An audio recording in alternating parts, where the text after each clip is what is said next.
Okay, it's October 31st, and we're going to go ahead and put primer on the rocket. You can see I've masked it off and pretty much got all the section. I'll put the caps like we use for the fiberglass on so we can paint right up to the edge. Covered all the screws that hold the rail buttons on in the back. We, those of you who watch us, we have the initiator as well that we built a fiberglass version early in the summer, but we'd use the standard fins, but the fins were showing some cracking, so we adopted some techniques that we had learned with the HyperLOC. So taking the west and putting the filler, we made a fillet, which is the same thing we did here. We'd used some epoxy before and we're seeing some cracks where it wasn't sticking to the plastic fins. And then we did a 3-ounce tip-to-tip fiberglass going all the way across over the fillet up to this point. And even though this is fiberglass, just so there was a uniform height, we went ahead and did one wrap here just like we did on the HyperLOC. So we're going to shoot that with primer at the same time. I got the nose cones on some coat hangers. I'll spray those separately. So we are going to use the auto sprayer. So instead of using rattle cans, we're going to try the primer through the sprayer, so hopefully that goes well. And next one, hopefully I'll show this all primed up and ready to go.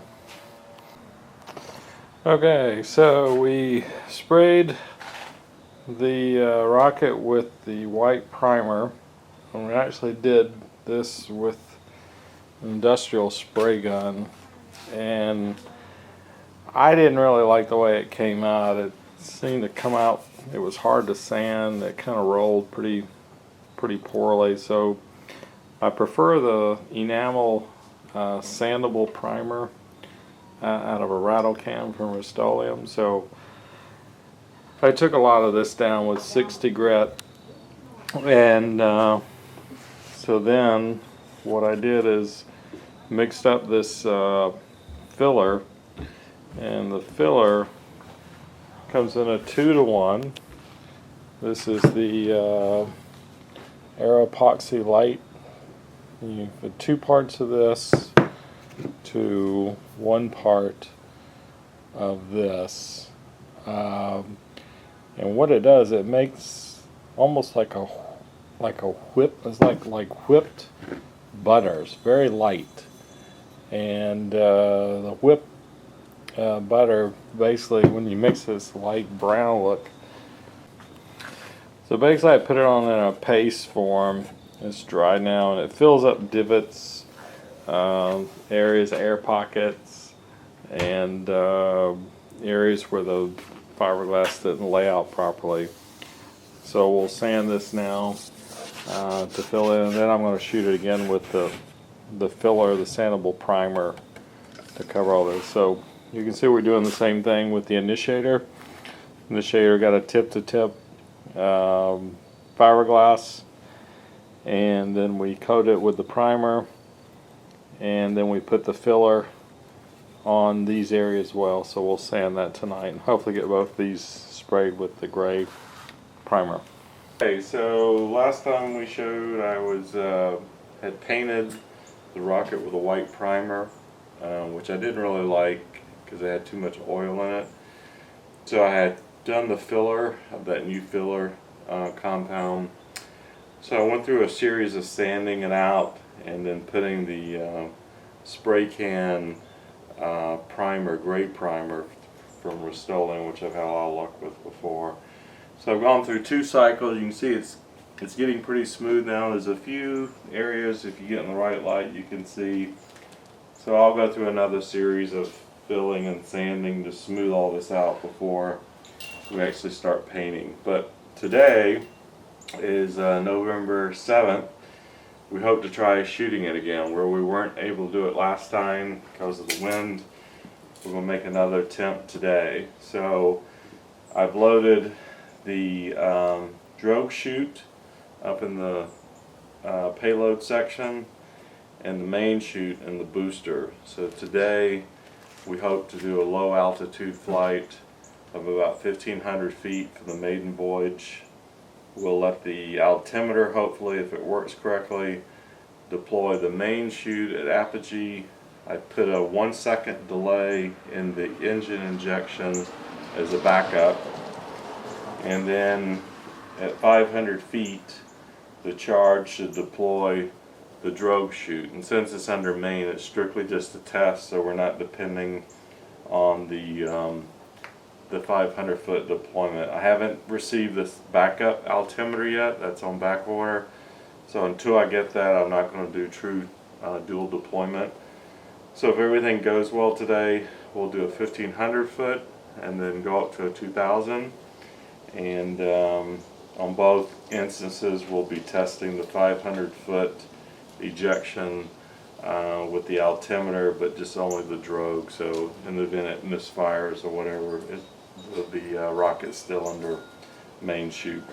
A change I did make, and I don't know if I showed this in the video, but if you recall on the tests for the test charge, we need to go up on the powder, almost 3 grams. So the charge caps weren't big enough, so I replaced the 2 that I had on here and put just 1, because the idea of this rocket will always have an injection in the engine as the primary, as the backup.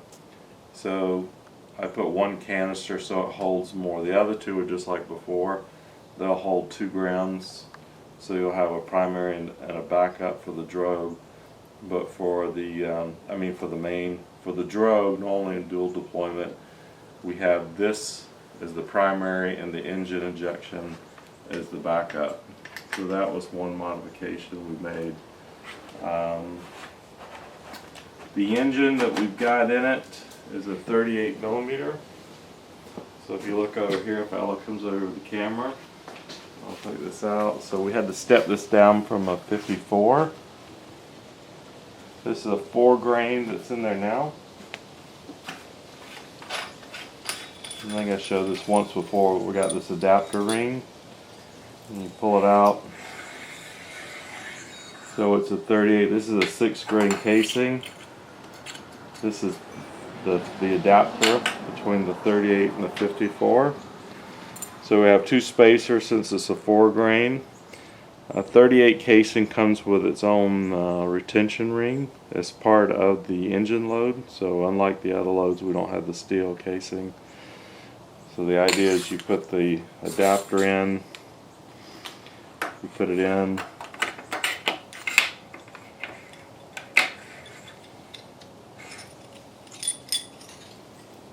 should put the ring on first. Maybe not. Put it all the way in at recesses. Put it like that, make it flush. And we spin on. So that adapts it down. And there we go. We're live here on November 15th, 2015 in Berwick, Maine. I'm going to take you to the field here, show you how vast this field is. This is a sod farm here in Berwick. Of course, if this was a Revere, they'd turn this into a shopping center or condos or something. But for those of you that live in the city, this is what trees and lawn looks like.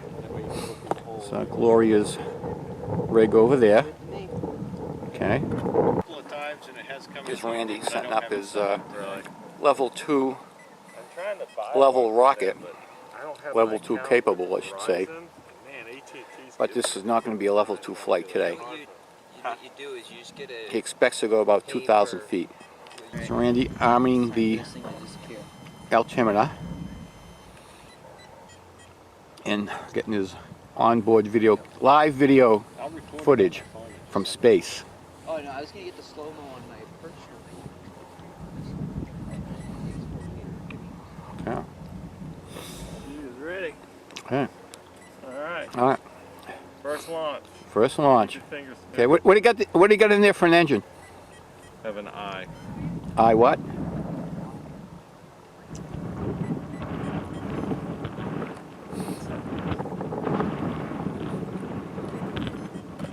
That's these guys next door. Yeah.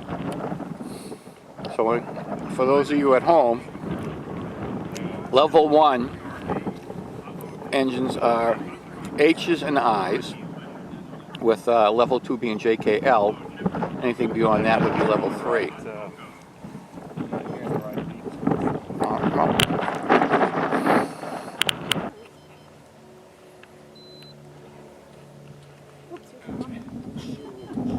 And on high power path 6, Randy Ejection has his HyperLOC C35 minus CTI 486I 287 smoky Sam. 10 second delay. This is a test of the RRC3 dual deploy altimeter and the video camera on board. This is the first flight. The low altitude test about 1,500 feet. The main will pop at apogee and the test drogue at 500 feet. So, high power path 6. Low altitude flight going in 5, 4, 3, 2, 1, liftoff. Could it be any straighter than that? Yeah. Nice. There we go. There's one. 3, 2, 1, liftoff.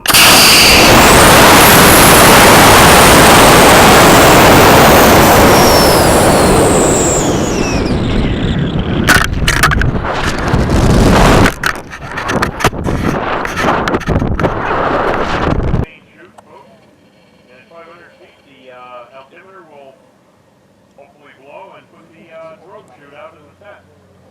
Not a bad idea for testing dual deployment before actually flying.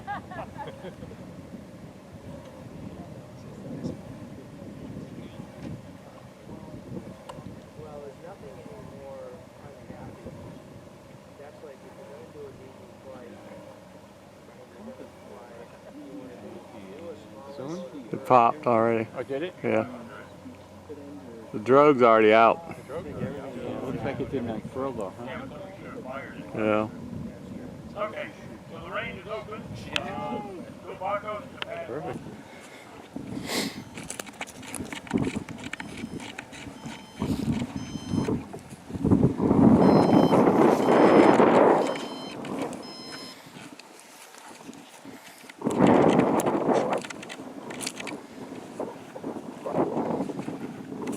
So the nose cone came on, but I didn't hear the ejection, so we'll see.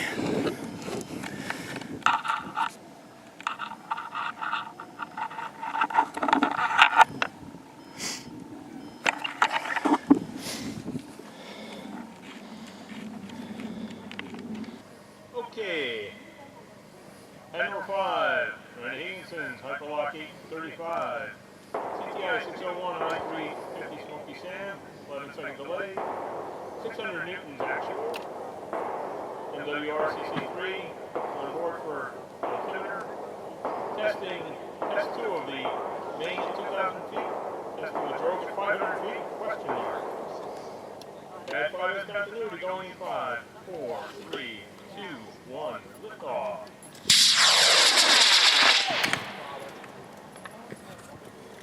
It's so visible. There it is. It's open. It's on a chute. It's the main. Test at 500 feet for the drogue. 4, 3, 2, 1, liftoff.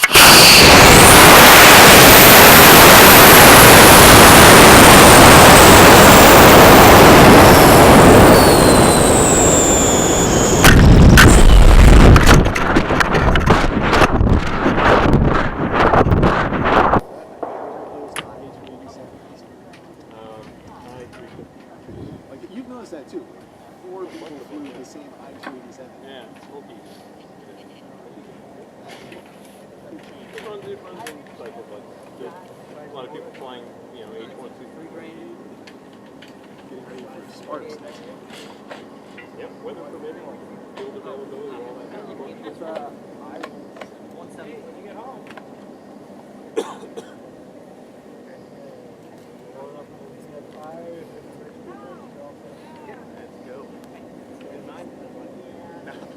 sky. Just one huge. Better not be. Oh, there's the 500 feet. That's good. Beautiful. Alright. That's a picture for